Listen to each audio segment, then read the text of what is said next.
சிவம் ஸ்தோத்திரம் உண்டாவதாக. கர்த்தர் தாமே பாட்டு பொறாமையில் பாட்டு தெரிய தருவராக. நம்ம ஆவியின் கண்கள் அன்பு சமாதானம் அதெல்லாம் பார்த்து தெரியும் நமக்கு. மாம்சத்தின் கிரியைகள் வெளியரங்கமாக இருக்கின்றன.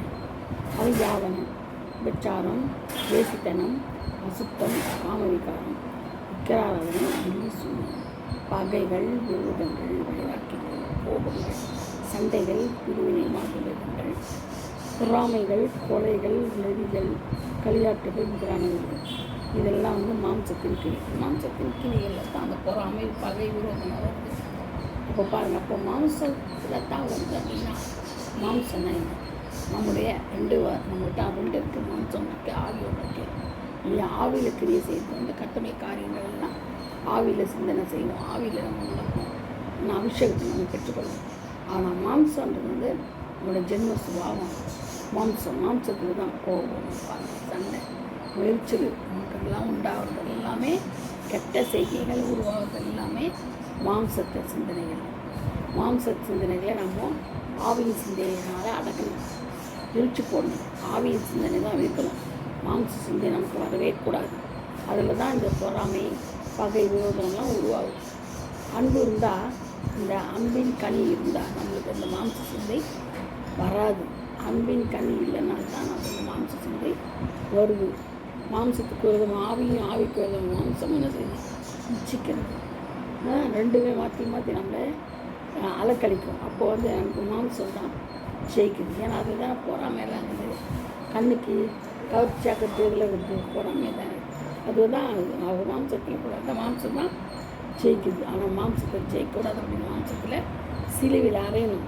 மாம்ச கிரியை சிலுவையில் அரைஞ்சி நான் ஆண்டோட கிரியை நம்ம ஆவியில் உணரணும். இப்போ பொறாமை, கொலைகள் பண்ண பார்த்திங்கன்னா இவ்வளோ பயங்கரமானது பாருங்கள். பகைகள், விரோதங்கள், சண்டை, கோபங்கள், வைராக்கியங்கள் நாளுக்கு தான் செய்வான் அப்படியா. அப்போ நான் பொறாமையினால் இந்த காரியங்கள் நம்ம கோபம் மொத்தம் மேலே வரும். அதனால் பொறாமை பண்ணவே கூடாது. இது ஒரு பயங்கரமான நிகழ்வு. பொறாமை தாய் தகப்பன் மேலே, தகப்பன் தாய் மேலே, பிள்ளைங்க பெற்றோர் மேலே, பெற்றோர் பிள்ளைகள் மேலே, சின்ன பந்துக்கள் மேலே, ஒருத்தர் நல்லா இருந்தது இதுக்கிட்ட பிடிக்காது. பொறாமைப்பட்டு பொறாமைனால் நம்ம என்ன செய்யணும்? அழிஞ்சு போகும் பொறாமை. அப்போ ஆவியின் கனி நமக்கு இல்லாமல் போயிடும். ஆவியின் கனி இல்லைன்னா நமக்கு என்ன இல்லை? சந்தோஷம் இல்லை, சமாதானம் இல்லை, எதுவுமே இருக்காது. ஆவியின் கனியில் தான் எல்லாமே இருக்கும். நமக்கு விசுவாசம் இருக்காது, தயவு இருக்காது, நட்புணர்வு எதுவுமே இருக்காது. நமக்கு தேவையானது என்னதுன்னா மாம்சத்தின் இச்சைகளை அடக்கணும், கிணிகளை அடக்கி போட்டுடணும். பொறாமையை போட்டணும். அது பொறாமையே படக்கூடாது. மற்றவங்க மேலே பொறாமை இரண்டகம் பண்ணக்கூடாது. பொறாமை இருந்துச்சுனால இரண்டகம் பண்ணணும், மாற்றி பேசணும். இங்கிட்ட அங்கிட்ட பேசக்கூடாது. பொறாமை இருக்குதா நம்ம ஒன்றுமே சொல்லக்கூடாது, இரண்டகம் பண்ணக்கூடாது. அது பில்லி சூன்யத்துக்கு பில்லி சூன்யம் செய்கிற மாதிரி அது இரண்டகம் பண்ணணும். நம்ம அந்த காரியங்கள்லாம் செய்யக்கூடாது. அதனால தான் பொறாமப்படாமல் நம்ம என்ன செய்யணும்? மக்கள் மேலே அன்பாக இருக்கணும், சாந்தம், இச்சடக்கமாக இருக்கணும். நம்ம கிறிஸ்துவர்களாக நம்ம கிறிஸ்துவை கற்றுக்கணும். ஆவியில் போயிட்டு ஆவி திட்டங்கள் இருந்தால் நம்மளுக்கு நல்லாயிருக்கும். வீண் புகழ்ச்சியை நடக்கூடாது. இதெல்லாம் எதனால் வருதுன்னா மாம்சத்தின் கிரியில் வருது. அது பொறாமையினால் தான் அதிகமாக வரும். பொறாமை இருந்தால் மொத்தமே வந்துடும் நம்மகிட்ட. ஒன்றுனா வரும். பொறாமைப்படவே கூடாது. யார் மேலேயும் பொறாமைப்படக்கூடாது. பொறாமைப்பட்டாங்க மோசம் உண்டாகும். பொறாமைப்பட்ட எலும்பும் துணையாக இருக்கும். பொறாமைக்கு அந்த குடும்பத்தை அழிப்போம். நன்மை செய்யவே முடியாது. நம்ம சோர்ந்து போயிடுவோம். நம்ம தான் சோர்ந்து போவோம். பொறாமைப்பட்டு நம்ம சோர்ந்து போயிடுவோம். ஐயோ அப்படின்ட்டு. அதனால் நம்ம என்ன செய்யக்கூடாது? சோர்ந்து போகாமல் இருக்கணும்னா பொறாமைப்படவே கூடாது. சிலுவையை நோக்கி பார்க்கணும். சிலுவையை நோக்கி பார்க்கும்போது நம்மளுக்கு பலன் கிடைக்கும், கிருபை கிடைக்கும், தயவு கிடைக்கும், ஆண்டுடைய அன்பு கிடைக்கும். அந்த அன்பு சிலுவைனால நம்ம என்ன செய்யணும்? அந்த ஜெயிக்கலாம். அந்த பொறாமையை ஜெயிக்கலாம். மாம்சத்தின் கிரிகளை ஜெயிக்கலாம். அதுதான் முக்கியமானது. அந்த மாம்சத்தின் கிரிகளை ஜெயிக்கணும்.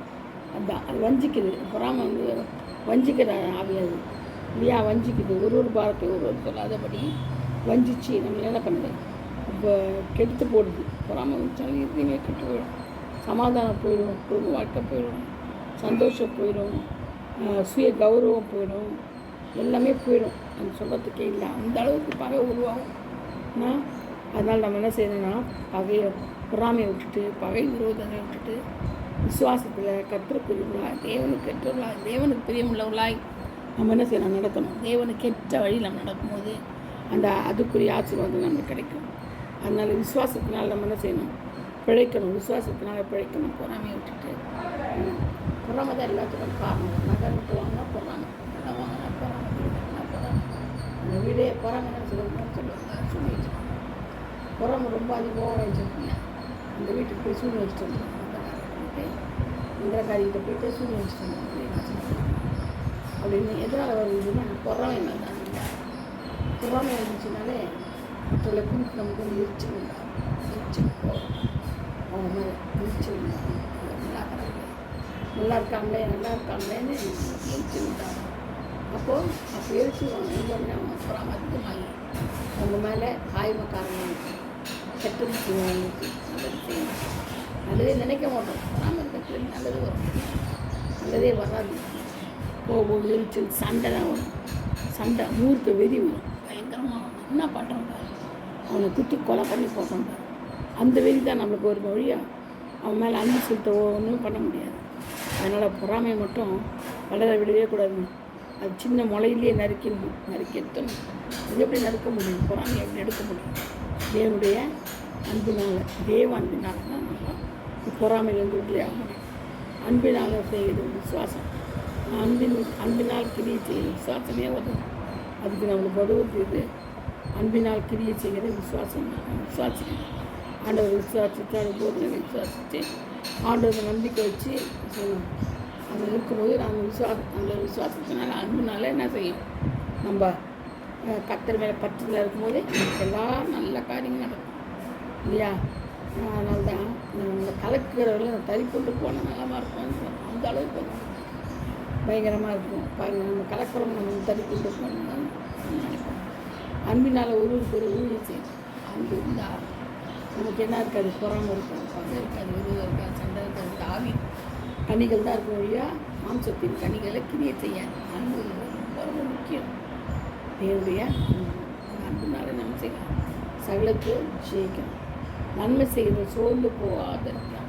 நன்மை செய்கிறத சோர்ந்து போகவே கூடாது. இப்போது நன்மையே செய்யணும். மற்றவங்களுக்கு நம்ம தீமையை நினைக்கக்கூடாது. பொறாமைக்கு தான் தீமை நினைக்க தோணும். இப்போ பொறாமையை கலந்து போட்டு அன்பு இல்லாதனால அன்பினாலேயே நம்ம என்ன செய்யணும், ஆதாயப்படுத்தி போகணும். அன்புனாலே நம்ம பேசணும். அன்பாக பேசினாலே எல்லாமே இணங்கிடுவாங்க, நம்ம கடுமையாயிடுவாங்க. ஆனால் அது அன்பை விட்டுட்டு நம்ம என்ன செய்யணும், பயங்கரமாக பண்ணோம்னா நமக்கு அன்பு இல்லைன்னா நாங்கள் மனுஷனே இல்லை. அன்பு தான் சலத்தை தாங்க, சலத்தை தங்கிப்போம். அன்பு இல்லாத மனுஷன் கிடையாது. அன்பு இல்லைன்னா மனுஷனே கிடையாது, மிருகத்துக்கு சமம். அதனால் நம்ம என்ன செய்யணும், அன்பாக இருக்கணும். மற்றவங்களுக்கு அன்பாக இருக்கணும், குடும்பத்தில் அன்பாக இருக்கணும், ஃப்ரெண்ட்ஸோட அன்பாக இருக்கணும். இப்படி பார்க்குற எல்லார் மீதும், அது மிருகமாக இருந்தாலும் சரி, மனுஷனாக இருந்தாலும் சரி, எல்லார் மேலே என்ன செய்யணும், அன்பு செலுத்தணும். அன்பு செலுத்தினா தான் நமக்கு தேவனுடைய அன்பு வெளியே வரும். தேவ அன்பு இருந்தால் தான் மற்றவர்கள் நம்ம என்ன செய்ய, பகைக்க மாட்டோம், விரோதிக்க மாட்டோம், பொறாமைப்பட மாட்டோம். மாம்சத்தின் கிளைகள் வெளியே வராது. மாம்சத்தின் கிளைகளை அழித்து போட்டுருவோம் தேவ அன்பு இருந்தால். கர்த்தர் இந்த வார்த்தைகளை ஆசீர்வதிப்பாராக, பாதுகாப்பாராக, பரிசுத்தப்படுத்துவாராக. இதில் குறை குற்றம் அநேகம் இருக்கும். தேவன் மன்னிக்கிட்டோம். நீங்கள் எனக்காக ஜெபித்து கொள்ளுங்க. அநேகர் வந்து சப்ஸ்கிரைப் பண்ணலை. நான் பார்க்குறவங்க எல்லாம் சப்ஸ்கிரைப் பண்ணுங்கள், ஃப்ரெண்ட்ஸ்க்கு சொல்லுங்கள். ஏன்னா அப்பப்போ நீங்கள் வீடியோ போகிறதுக்கு உங்களுக்கு கரெக்டாக பார்க்கறதுக்கு சரியாக இருக்கும். சப்ஸ்கிரைப் பண்ணால் தான் நீங்கள் அடுத்து உங்களுக்கு வந்துட்டே இருக்கும். அது ரெண்டாவது மட்டும் இல்லை, நம்ம வந்து அநேக காரியங்கள் தெரிந்து கொள்ளலாம், தேவனை குறித்து தெரிந்து கொள்ளலாம். சப்ஸ்கிரைப் பண்ணுங்கள், கமெண்ட் பண்ணுங்கள், ஷேர் பண்ணுங்கள், அனைவருக்கு ஷேர் பண்ணுங்கள். கடைசி காலமாக இருக்கிறதுனால நம்ம கிறிஸ்தவர்கள் அனைவருக்கு நம்ம என்ன செய்யணும், சொல்லணும். நம்மளால் சொல்ல முடியலன்னா கூட இந்த மாதிரி மெசேஜை மற்றவங்களுக்கு அனுப்பி அதன் மூலியமாக நம்ம சொல்லலாம். கர்த்தர் நம்மை பாதுகாப்பாராக. Praise the Lord. God bless you all. Glory to Jesus.